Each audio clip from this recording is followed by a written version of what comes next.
Buen día. Hoy comenzamos la lección 6 y específicamente la lección 6 llamada Interacciones Atómicas será el trabajo de la semana. Cuenta con tres clases, ¿sí? Y los capítulos respectivos de nuestro libro guía, Química General de Raymond Chan. Y además tenemos preparados seminarios y simulaciones de esto. Comenzaremos hoy entonces con la idea de la teoría de enlace. Ahora, en este contexto, quisiéramos preguntarnos cómo reaccionan los átomos de los distintos elementos, cuáles son las fuerzas que mantienen unidos estos átomos en moléculas y los iones en los compuestos iónicos, qué formas adoptan, hay alguna geometría específica. Estas son algunas de las preguntas que se formularán durante esta lección. Vamos a partir revisando algunas ideas principales como la regla del octeto. Ya la hemos estudiado, la han estudiado ustedes anteriormente y tiene que ver con que para formar un enlace químico los átomos adquieren, pierden y comparten electrones de tal manera que la capa más externa o de valencia contenga hasta 8 electrones. Entonces, para responder la pregunta de cuáles son las características que tienen que tener dos átomos para formar un enlace, la regla del octeto provista a partir de las fórmulas de punto de Lewis nos sirve para explicar la capacidad de generar estas interacciones, pero revisemos algunos puntos importantes para cómo podemos darnos cuenta de estas ideas. Los átomos con configuraciones muy próximas a los nobles, como S2P5, tienden a aceptar electrones muy fácilmente, son muy electronegativos, ¿lo notan? ¿Sí? Y si la configuración acaba en 2S2, 2P6, 3S1, como los alcalinos, los metales alcalinos, sodio, potasio, ruido, cesio y francio, el átomo tiende a ceder un electrón para dejar la capa completa y se le dice que es muy electropositivo. ¿Sí? Entonces, estos átomos cercanos a los gases nobles, ¿sí? Llamados halógenos, tienden a aceptar electrones muy fácilmente y son muy electronegativos, en cambio estos tienden a ceder electrones fácilmente y son muy electropositivos. Lo podemos ver a través de la escala de electronegatividad de Linus-Pauling, donde tenemos los compuestos halógenos y donde la electronegatividad aumenta hacia la derecha y disminuye para abajo. Por lo tanto, los de grupo los halógenos son muy electronegativos y digamos que alcalinos y alcalinos térreos son muy electropositivos. Los metales alcalinos y alcalinos térreos tienen más probabilidad de formar cationes en los compuestos iónicos y los más aptos para formar los aniones entonces van a ser los halógenos y el oxígeno. En consecuencia, la composición de una gran variedad de compuestos iónicos resulta en la combinación de un metal del grupo 1 o 2 con un halógeno o, o el oxígeno. La fuerza electrostática que une a los iones en un compuesto iónico se denomina enlace iónico, ¿sí? Y se describe a través de esta escala de electronegatividades. Los metales poseen un número pequeño de electrones en el último nivel de energía y tienden a perder estos electrones en las reacciones químicas. Y los no metales tienden a tener muchos electrones y tienden a ganar electrones en las reacciones químicas, ¿sí? Por eso la tabla periódica nos sirve para tener alguna idea de la reactividad dependiendo de la posición en la que están en la tabla periódica, sumado a una serie de otros parámetros que permiten predecir su comportamiento frente a otro elemento o en solución. No está bien esta diapo, pero la idea es que aceptar o ceder electrones permite generar el enlace y dependiendo de la distancia en la electronegatividad va a ser el tipo de enlace que se produzca. Recordemos que no solamente tiene que ver con el número de electrones, sino que los números de electrones y su posición en las capas también determinan el tipo de orbital que genera y la y por ende las formas de relacionarse con el orbital del otro átomo para generar este nuevo orbital molecular. ¿Ya? Los parámetros involucrados en la formación del enlace es la electronegatividad, por supuesto, con eso hemos explicado durante mucho tiempo estos conceptos, pero también la energía de ionización, que es la energía necesaria para arrancar un electrón de la capa externa, o la energía de cohesión, que es la necesaria para separar los átomos, y la afinidad electrónica, que es la energía liberada por un átomo al captar un electrón. Todo esto lo vamos a ver reflejado en nuestra lectura del capítulo. Vamos a los máximos y los mínimos. ¿De qué? De electronegatividad. Entonces la relación entre un eh, elemento del grupo 1 o 2A con un halógeno, ¿sí? Lo que diríamos los químicos que es formar una sal y qué características tienen esta sal. Vamos a estudiarla a través del enlace iónico. Electronegatividad es el principal concepto y es una medida de la capacidad del átomo para atraer los electrones. Y el enlace iónico es la unión de un átomo electropositivo como un metal con un electronegativo que es un no metal. Por ejemplo, con los valores de energía de ionización y de afinidad electrónica de los elementos, es posible predecir que el elemento forma un compuesto iónico. La energía de ionización y la afinidad electrónica están definidas por el proceso que ocurre en fase gaseosa, aunque todos los compuestos iónicos son sólidos a una atmósfera y 25 grados. El estado sólido es una condición muy distinta porque cada catión se rodea de un número específico de aniones y viceversa. En consecuencia, la estabilidad global del compuesto iónico sólido depende de las interacciones de los iones y no solo de la interacción del catión con el anión, sino que de la estructura generada a través de esta interacción. Una medida cuantitativa de la estabilidad de cualquier sólido es lo que se llama su energía reticular, que es la energía necesaria para separar completamente un molde compuesto iónico sólido en sus iones a estado gaseoso. Las redes que forman los enlaces iónicos son redes cristalinas y pueden ser como un cristal o un cristal amorfo. El enlace iónico no se forman moléculas aisladas, sino que redes cristalinas muy fuertes y muy estables. Para separar estos iones de red se requiere bastante energía. Esto explica que los enlaces iónicos son compuestos sólidos aislantes de elevado punto de fusión, duros y quebradizos. Cuando hablamos, por ejemplo, del cloruro de sodio, que es una red cristalina bastante conocida, y ¿qué necesitamos para romper la red cristalina de el cloruro de sodio? Podrá ser muy fácil visualizar el efecto que tiene el agua sobre el cloruro de sodio. Sin embargo, si no tenemos agua y no podemos diluirlo porque el agua es un dipolo y permite romper estas redes cristalinas, sino que tenemos que licuarlo, es más, pasarlo a estado gaseoso para poder calcular específicamente la energía reticular, pero después hablamos de esa historia. Pero quiero que piensen que la cantidad de energía necesaria para convertir un cristal de cloruro de sodio en líquido cloruro de sodio es muy alta. 1500, 1800 grados, no tengo el número específico en este momento, pero hay que fundir esta red y eso requiere mucha energía. Los iones pueden ser separados de la red fundiendo el compuesto o bien disolviendo en sustancias polares, que ahí no necesita tanta energía como si quisiéramos fundirla, logrando la separación de los iones de la red.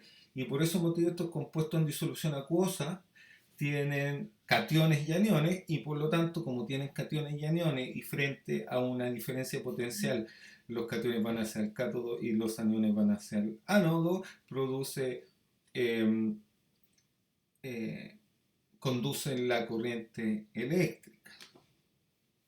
Aquí podemos ver una red cristalina de cloruro de sodio, como ya hablamos. Podemos ver el sodio y el cloruro ordenados con 6 átomos de cada uno de los átomos en esta red cristalina, y la podemos ver aquí, sólido cristalino aislante de alto punto de fusión. Muy bien. Ahí tenemos la relación energética que se produce entre el máximo y el mínimo, entre los más electropositivos que son los alcalinos y alcalinos térreos y los más electronegativos que son los halógenos, estas redes cristalinas muy fuertes, sólidos, aislantes.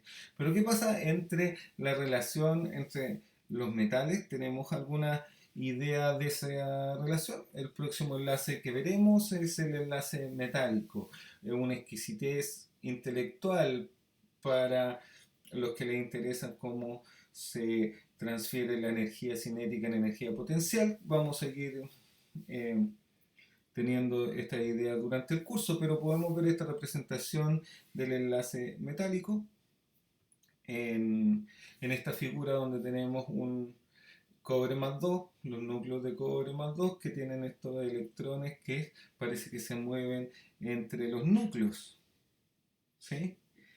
Y esto permite esta fluidez de estos electrones del enlace metálico, permite reaccionar frente a una diferencia de potencial que permita el flujo normal de estos electrones en esta red. Los átomos de los elementos metálicos se caracterizan por tener pocos electrones de valencia, que son los electrones de la última capa. No pueden formar enlaces covalentes, pues compartiendo electrones no pueden llegar a adquirir una estructura de gas noble, como lo que vamos a pasar del enlace covalente.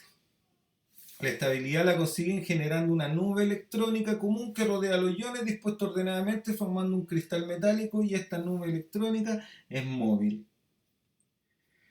Lo que permite la conducción no solamente de la corriente eléctrica, sino que son buenos conductores térmicos. Aquí podemos ver la representación del enlace metálico en esta idea general, donde esta nube electrónica móvil, están los electrones ordenados para dar la electroneutralidad. Sin embargo, frente a una diferencia de potencial, son capaces de moverse los electrones, conducir la corriente eléctrica y también tener flujo de temperatura. Las propiedades, como ya fuimos definiendo algunas ideas específicas, son la alta conductividad térmica y eléctrica. Los electrones pueden moverse con libertad por la nube electrónica y volver a traspasar la energía cinética y la energía potencial que le ofrece cualquier sistema eléctrico.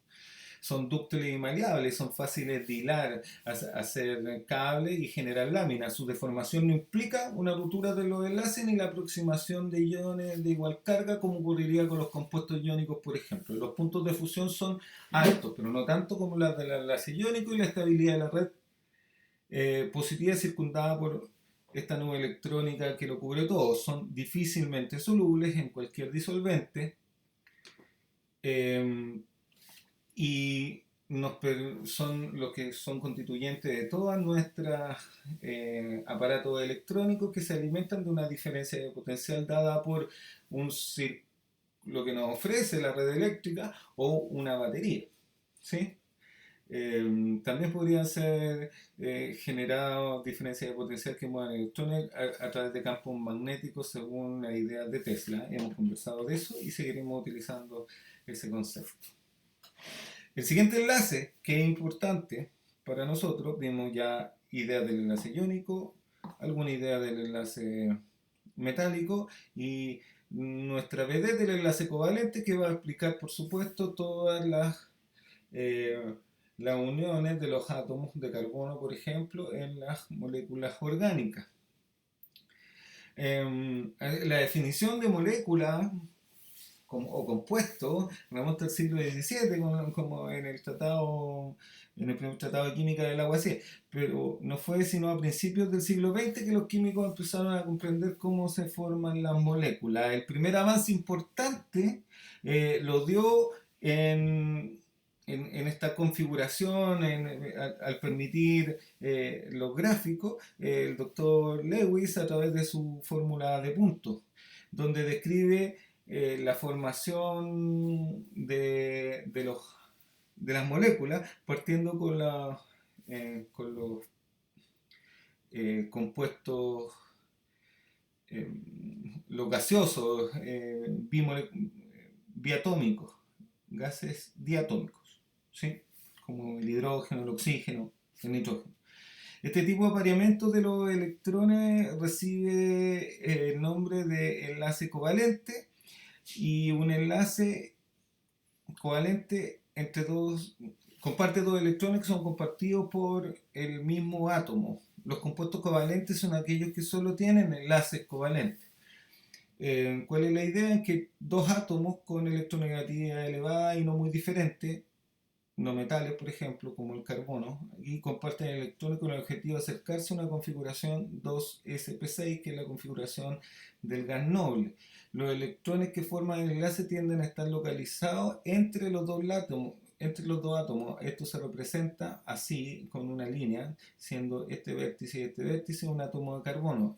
En la química orgánica, por ejemplo, del metano, el etanol y de los semiconductores como el silicio, el germanio y de muchas otras moléculas homopolares como el cloruro y el oxígeno, todos esos son átomos, enlaces covalentes que permiten la formación de estas moléculas. Lo que les estaba diciendo antes, me apuré un poco, son la formación de los elementos diatómicos. Esto fue bien definido por Lewis. Los elementos diatómicos son elementos químicos cuya configuración estable a condiciones estándar de presión y temperatura eh, son diatómicas. Por ejemplo, el gas hidrógeno lo constituyen dos átomos de hidrógeno unidos por un enlace covalente, como el gas nitrógeno, oxígeno, flúor, cloro, bromo y yodo, ¿sí?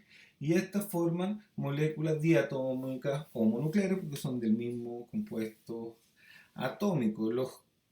Si cada uno de estos es un núcleo, podemos darnos cuenta que hay una relación energética, ¿sí? Estos son niveles de energía de mayor energía a menor energía, y que en cada uno de estos orbitales, ya no atómicos, sino que moleculares, se ordenan dos electrones y permiten la relación entre las moléculas diatómicas dependiendo de la cantidad de electrones que tengan en la última capa. ¿Sí? Eso también podemos verlo en una representación esquemática. Recordemos siempre que la altura representa el nivel de energía, ¿sí? Eh, y estos son niveles más estables, y en que cada orbital molecular, como en el orbital atómico, ahí pueden entrar dos electrones específicamente. En el enlace covalente, los dos núcleos que comparten electrones generan un un nuevo espacio donde ahora es más probable encontrar electrones, llamado orbital. Ya no tiene que ver con los orbitales atómicos específicamente, y recuerden que estos son los electrones solo de valencia. Este nuevo orbital molecular, en este caso covalente, permite la relación entre los dos núcleos y el comportamiento de moléculas. La formación de estas moléculas se puede ilustrar correctamente a través de la regla del octeto propuesta por Lewis. Recordémosla, un átomo diferente del hidrógeno tiende a formar enlace hasta que se rodea de 8 electrones de valencia, es decir, se forma un enlace covalente cuando no hay suficientes electrones que cada átomo individual complete su octeto. Al compartir los electrones en un enlace covalente, cada átomo completa su octeto. Para los hidrógenos, el requisito es que obtenga la configuración electrónica del helio, o un total de 2 electrones en realidad, pero ese es el punto del hidrógeno, que tiene muy pocos electrones. Los demás completan la regla del octeto, así como para la molécula de flúor que se muestra a continuación. Los enlaces covalentes, al estar los electrones localizados entre los átomos, se enlaza, resulta el enlace. Es direccional, de baja conductividad eléctrica y de un índice de coordinación muy bajo. Como por ejemplo en el caso del carbono, cada átomo está ligado solo a 4 vecinos próximos, un índice de coordinación 4, puede generar 4 enlaces.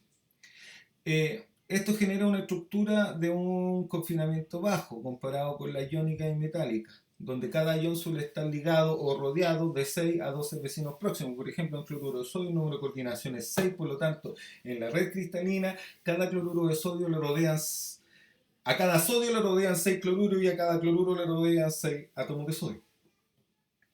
En el enlace covalente es bastante intenso, lo cual suele dar lugar a temperaturas de fusión elevadas y a veces de gran dureza. Respecto a la direccionalidad, tiene que ver con que en estas redes, como las redes orgánicas que vamos a estudiar, son todas moléculas de carbono con carbono, así que no hay mucha diferencia en electronegatividad, pero imagínense esta relación que es un enlace covalente entre un carbono y un oxígeno. Además, el oxígeno tiene electrones no compartidos y tiene más electronegatividad del carbono, por lo tanto va a ser un enlace polar.